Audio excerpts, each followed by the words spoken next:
Oh.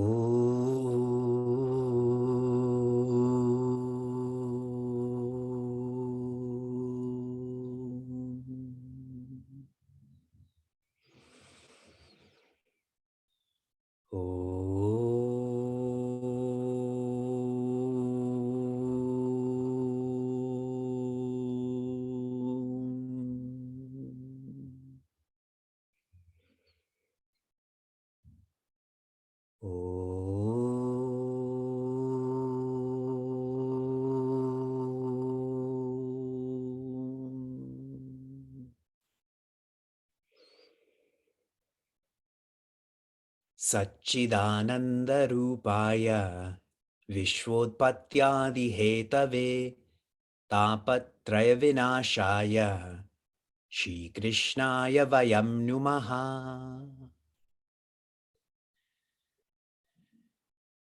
Janmadyasya yatonvayaditaratascharteshvabhignaswarat Tene Brahma Hridaya Adi Kavaye Muhyanti Yatsurayaha Tejo Vari Mridam Yatha Vinimayo Yatra Trisargo Mrisha Dhamna Svena Sadani Rastakuhakam Satyam Param Dhimahi Dharma Projita Kaitavotra Paramo Nirmatsaranam Satam Vedyam Vastavamatra Vastu Shivadam Tapatrayon Mulanam Srimad Bhagavate Mahamuni Krite Kim Va Parerishwaraha Sadyo Hridyavarudyate Trakritibihi Shushrushubistatkshanat. Hari Om, and greetings from Niagara Falls. The word Bhagavan is made up of Bhagavan, the one who has all virtues in all ways. Technically, though, Bhagavan means the one with 6 distinct virtues. I've shared this with you many times, and you're waiting for me to elaborate on this, but I'm not going to. For your reference, one of them is Yashaha, which means the one who is revered. A synonym for Bhagavan is Ishwara. And Ishwara has 5 technical distinctions, which I am going to share with you. You have heard this before, but not put together in such a framework. These are the 5 verbs or expressions of Ishwara. Number 1, Ishwara is the creator. Number 2, Ishwara is the controller. Number 3, Ishwara is the consumer. We generally know this as the generator, operator, destroyer. Bhagavan Brahma, Bhagavan Vishnu, Bhagavan Shiva. Number 4, Ishwara is the conserver.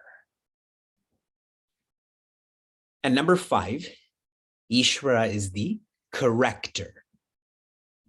Conserver and corrector, this you've also heard before. The conserver is the one who expresses anugraha. Ishwara protects those who are noble. And corrector, that is nigraha, the one who corrects those who are ignoble. I'm sharing this with you because those who approach Bhagavatam or even Sanatana Dharma without Vedanta, without this philosophy, this vision, they think that God is always engaged in marana. Can you all show me what marana means? This is in a light way, this is in a serious way. But what God does is tarana. Tarana means blesses one to the beyond. We often read The devil is in the details. I've shared with all of you, divinity is in the details. When you know that Bhagwan Ishvara is not here for Marana, but rather for Tarana, don't you love Ishvara more? Bhagwan more? Love in Sanskrit is called bhakti. When you love any entity more than Bhagwan, that is called sneha. When you love Bhagwan more than any entity, that's called prema. Our course is really a catalyst to maturation, to grow up from sneha to prema. And all of this is being facilitated by Vedanta. Just pause right now and think of what Vedanta has done for you, done to you. Do you remember me sharing some details about Jarasandha? What did you know about Jarasandha before Bhagavatam? Only that Mahabharata serial, that gory fight scene. When this infant was born, a stepmother of his, not his biological mother, but another mother within that family, another queen, was jealous of this queen. So what did she do? She killed this infant by tearing him in half and throwing him away. And a Rakshasi, whose name is Jara, what did she do? She engaged in sandha, which means to join these two halves of this infant, to put him together. So his name became, or he was known as, Jarasandha. And because he had already died and come back, he became extremely powerful. And so when Bhima was fighting him, Bhima was tiring out. He was losing. Who knew about Jarasandha? Not Bhima, but Bhagavan Krishna. And how did Bhagavan Krishna share this jnana? Just with the blade of grass. And all of a sudden, Bhima's fatigue and losing ended. See the power of knowledge. Bhima didn't have it, he's exhausted. Bhagavan Krishna has it, he keeps smiling. Much of the Mahabharata, I meant to say Bhagavatam, but Mahabharata is coming also. Much of Bhagavatam revolves around two personalities, that is Jaya and Vijaya. Jaya, I shared with all of you, subjectively, is calmness of body or Dhamma. And Vijaya, subjectively, is quietude of mind or Shama. So Dhamma and Shama. Dhamma and Shama are to help us to become more humble. But in Bhagavatam, these two personalities, they became more arrogant. And so they were cursed, but really blessed to nurture this humility. Jaya became Hiranyakashipu, then Ravana, then Shishupala. And Vijaya became Hiranyaksha, then Kumbhakarna, and then Dantavaktra. I'm sharing this because in our last class, we were exposed to Shishupala. Now we're going to be exposed to Dantavaktra.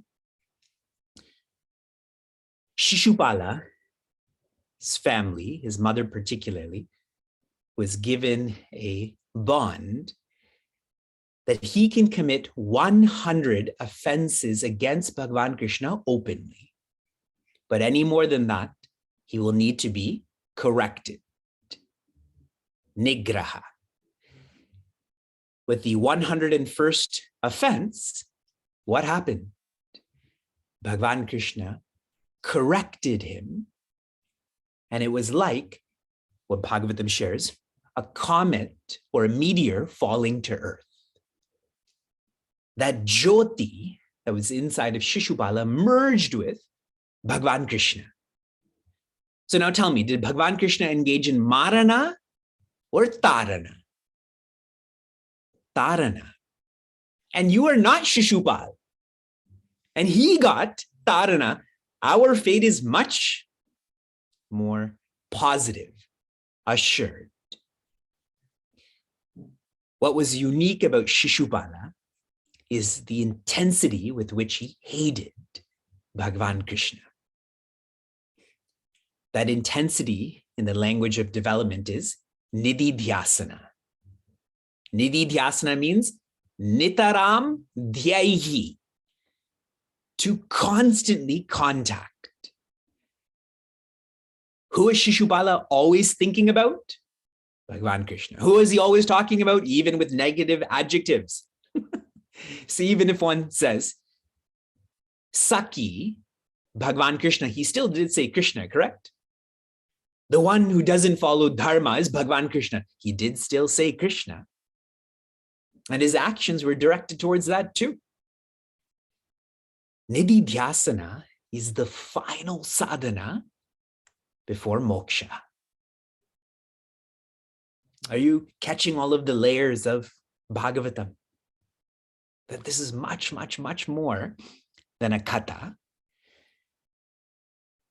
Then we continued to Duryodhana. And I shared with you that Duryodhana has the spirit of Kali.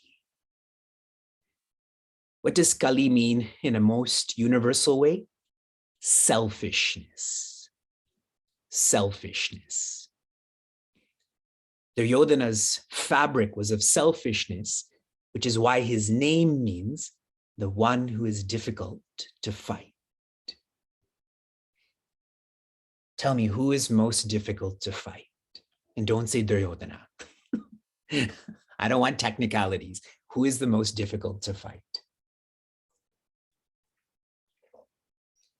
I'm glad that you're such good students, because if I asked in another forum, people would start writing other people's names.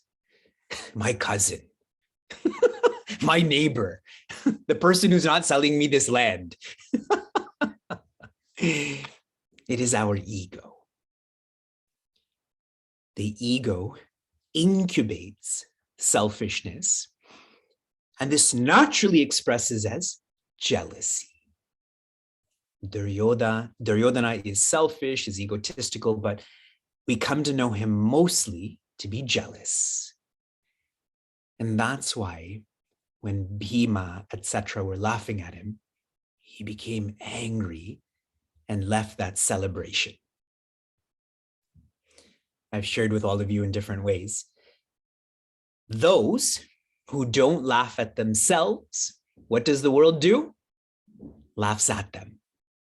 But those who laugh at themselves, what does the world do? Laughs with them. What should have Duryodhana done? He should have started swimming. Everyone else would have joined too. I told you about Holi. This is a form of Holi. And I read a beautiful visualization of jealousy. Jealousy is like a matchstick. If I light a match to burn, as an example, the neighbor's house, what burns first? That matchstick, correct?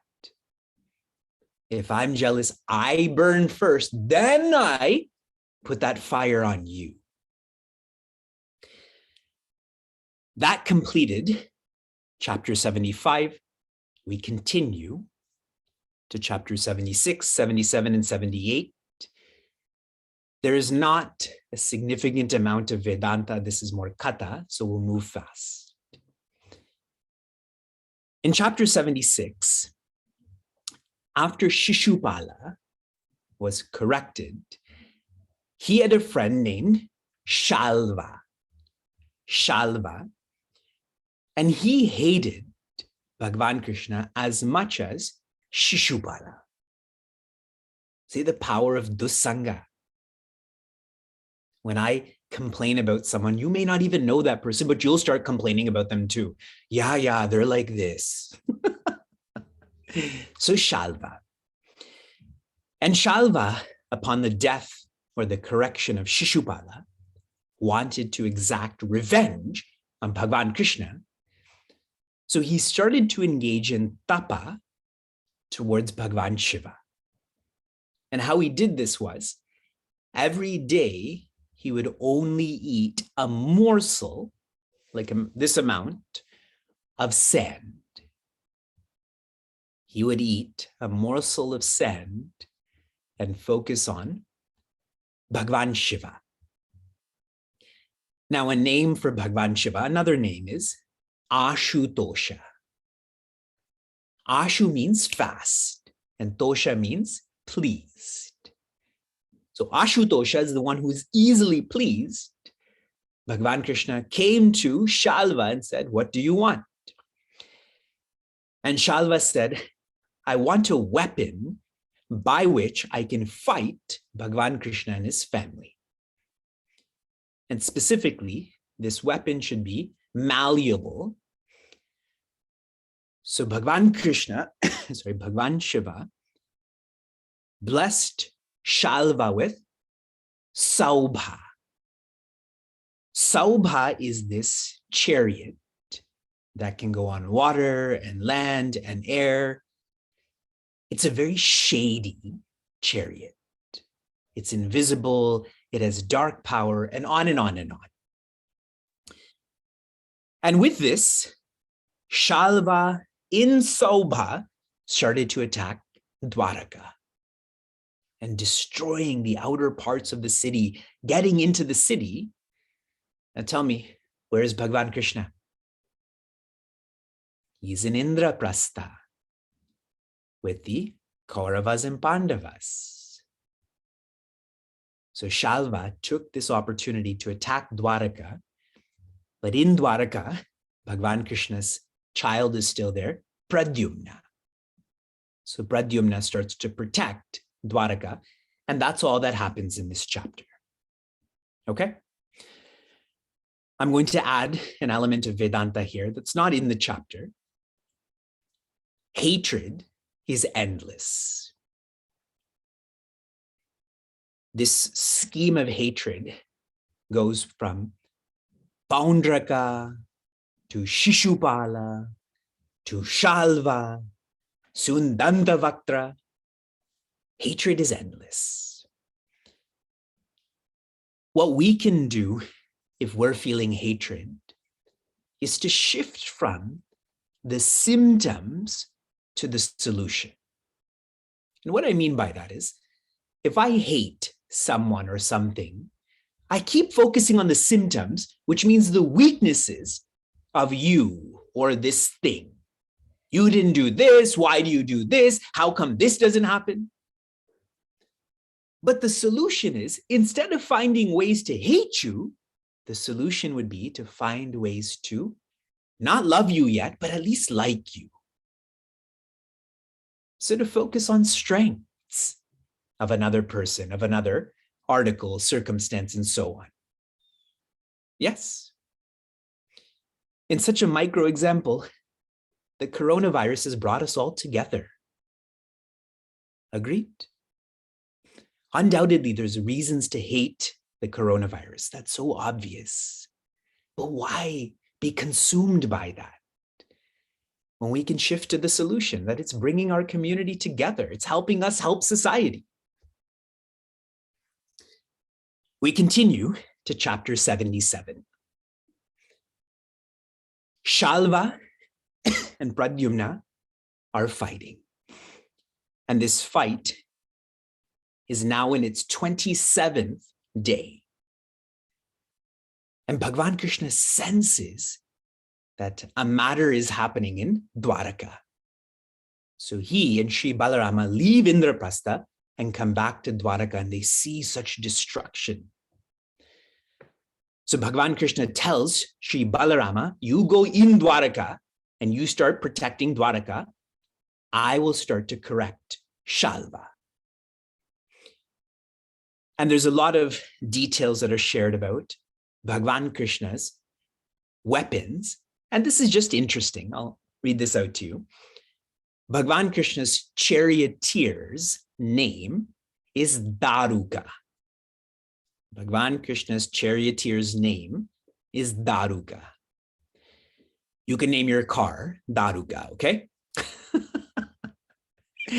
Bhagavan Krishna's flag is of Garuda. Garuda. Tell me, what's Prince Arjuna's flag? Share with me in the chat. He is Kapi Dvaja. Someone will say King Kong, a gorilla. It is Hanumanji is his flag. So as you're designing business cards, Garuda, okay? Bhagavan Krishna's bow is called Sharanga. Sharanga. You can call your cooking knife Sharanga. But you're laughing, but when you say that, won't you be thinking about Bhagavan Krishna? Of course you will. So I mean this quite emphatically. Why else would I be reading these details to you? So now, Bhagavan Krishna is engaging Shalva. And I told you Shalva is most shady. Listen to these details. He manifests through magic a hologram of Bhagavan Krishna's mother being in this battlefield, Devi Devaki. And she's crying, she's crying. Then that hologram goes away and another one comes where her husband, that is Bhagavan Krishna's father, Vasudeva's tied up. His hands are tied, his legs are tied, his mouth is gagged. And then his head is cut off. Hologram, in case you missed what I shared, okay? Because it's quite serious. So these holograms start to appear. And Bhagavan Krishna, he, for a moment, gives into his emotion for a moment, but then catches himself. And finally, what does he do? He defeats Shalva. And there's so many details about how he defeated Shalva. Following the destruction, the correction of Shalva, who comes to fight? Dantavaktra. And that's how this chapter ends. Sharing some Vedanta with you. I'm going to read to you in English about Bhagavan Krishna's momentary emotion. This is the self-contradictory version of some rishis. They do not realize that it goes against what they themselves had said earlier. What is shared in Bhagavatam is the rishis have described Bhagavan Krishna as Achyuta, the one who never falls, but now they're describing him as giving into his emotion. How can there be infatuation and other forms of weakness for that supreme one, the final goal of all wise men? So those rishis regain themselves just like Bhagavan Krishna does. I'm sharing all of this with you to emphasize that Bhagavan Krishna is engaged in a leela. We too give in to our emotion, but we don't get out of that. Bhagavan Krishna came out of that emotion. The rishis came out of that emotion. We have to come out of this emotion. And a very practical way to do this, be more objective. Be more objective. We continue to chapter 78. And I'm reading the 10th verse. 78:10. Rishi Shuka is continuing to narrate to Raja Parikshita. Tata sukshmataram jyotihi Krishnam avishad adbhutam Pashyatam sarvabhutanam Yatha chedyavadhe nripa. I'll explain this. Let me give you some context. I just mentioned to you that Dantavaktra now enters this fight. And there's this whole parampara of hate towards Bhagavan Krishna. Paundraka comes, then Shishupala comes, then Shalva comes. Now Dantavaktra comes. And who is Dantavaktra in his previous embodiment? Tell me in the chat, who was he in his previous embodiment? Immediately previous. You are correct, but immediately previous. Good. Kumbhakarna. So Dantavaktra is also this huge being stomping around, trying to fight Bhagavan Krishna, but not a lot of details of the fight are shared, which is a good thing. But now what is shared? Tataha. After Bhagavan Krishna defeated Dantavaktra, Sukshmataram Jyotihi. From the innermost self of Dantavaktra came this Jyotihi, this light. Krishnam avishad adbhutam. And it entered Bhagavan Krishna in amazement. Pashyatam sarva bhutanam, and everyone was watching. Yatha chaidya vade nirpa, just like what happened to Shishupala. Why I read this verse to all of you, I'm sharing a similar sentiment to, I believe it's verse 36 in chapter 4 of Bhagavad Gita, that even the worst person can be saved by knowledge. And I shared with everyone in Meaningful Mornings, you are not the worst person. Many people have called you the worst person, but you are not the worst person. So here too, you're not Dantavaktra, you're not Shishupala. Have hope. Plan to be enlightened in this lifetime. We continue with 78, chapter 78. Now we're shifting from Bhagavan Krishna to Shri Balarama. I'm going to read to you verse 28, 78, 28. Etavad uktva Bhagavan nivritto sad vadadapi bhavitvantam kushagrena karastena hanat prabhuhu. This is quite intense. Shri Balarama is on a yatra, and on a yatra you have to be more disciplined. But he reacts and takes a blade of grass and shoots this at a rishi, killing him. Now, where did this context come from? I'll explain.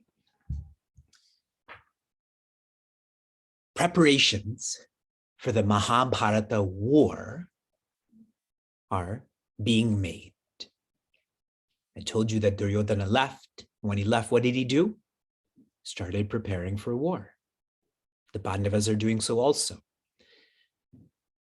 I don't know if you remember, but one of Shri Balarama's shishyas is Duryodhana. Duryodhana is not as strong as Bhima, but he's more skilled than Bhima.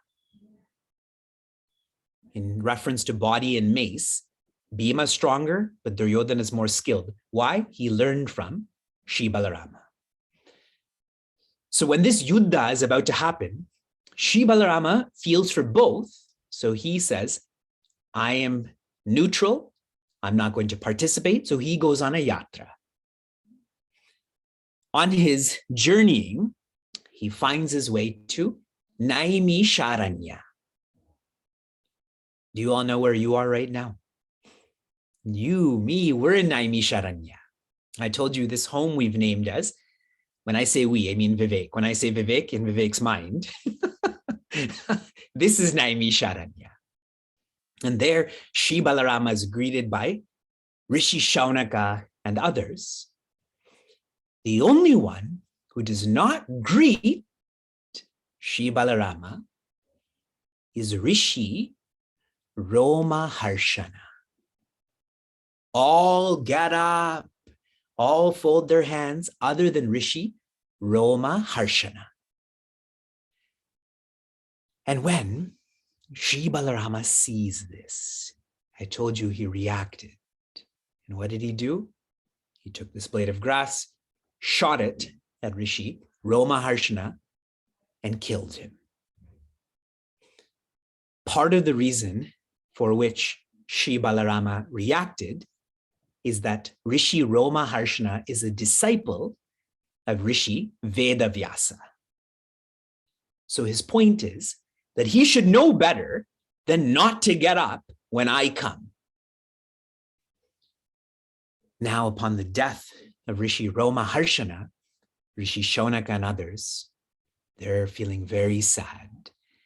And they come to Shri Balarama and share. He was teaching us. And so as not to be distracted, he didn't get up. I share that with all of you, correct? Don't eat, don't drink, don't have a digital background, etc. So he was engaged in his responsibility to teach us. We had promised him protection of his health. And now you've offended him, you've offended our protection too. We know who you are, Shri Balarama,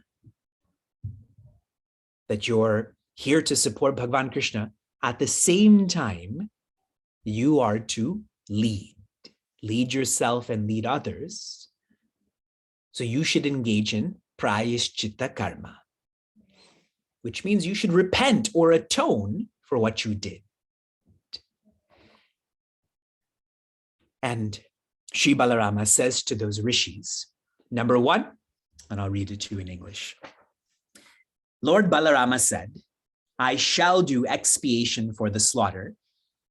Please lay down the most stringent penance I should undergo. So he asks them, tell me how I can lead myself to lead others. And while you're discussing this, and you're going to tell me, besides, by my yoga maya, I shall revive this sutta, grant him long life, powers of mind and senses, and whatever else you want. Essentially, Rishi Roma Harshana was your teacher. Now I'm going to revive him through his child. Do you know what his child's name is? I've shared it many times in our course. Rishi Ugrashava. Yes, the one who is teaching us right now. What amazing connections. Rishi Ugrashava is the one who's interacting with Rishi Shaunaka, who's remembering Raja Parikshita and Rishi Shuka. Do you all see those layers again? If you don't, just smile and nod. Fake it till you make it. We still have lots of Bhagavatam to explore, so I'll keep on connecting. But these are really incredible connections. Divinity is in the details. Oh.